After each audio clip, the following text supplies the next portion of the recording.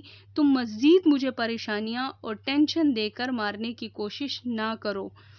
یہ ایسی باتیں تھیں کہ آمنہ سی سنگ دل پتھر دل کے بھی آنسو نکل پڑے، اور احمد مرزا جیسا مطلب کا بندہ بھی متاثر ہوئے بغیر نہ رہ سکا۔ آمنہ نے نانی کے گلے میں باہیں ڈال دیں۔ خون میں ابال آنا مطلب جوش میں آنا۔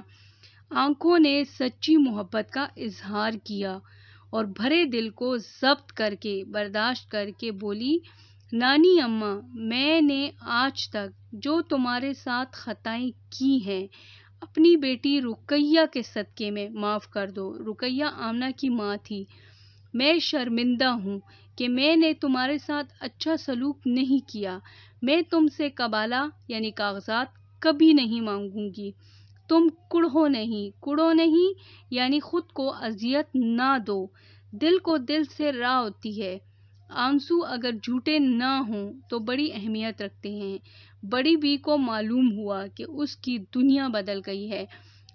اس کو آمنہ میں جنت کی حور نظر آئی اور اس نے اپنے تھرتھراتے یعنی کانپتے ہوئے ہاتھوں سے اس کی بالائیں لی۔ بالائیں لینا، قربان ہونا، صدقے واری جانا، گلے لگایا اور پیار کیا۔ یہ منظر دیکھ کر احمد مرزا بھی اپنی نانی ساس کے قدموں پر گر پڑے اور اپنی خطاؤں یعنی اپنی غلطیوں کا اعتراف کیا، مان لیا۔ بڑی بی نے انہیں بھی دعائیں دیں۔ اب اگلا پیراگراف دیکھیں۔ نصیرہ آمنہ کی بیٹی تھی چھوٹی، نے اپنی زندگی میں یہ نیا تماشا دیکھا۔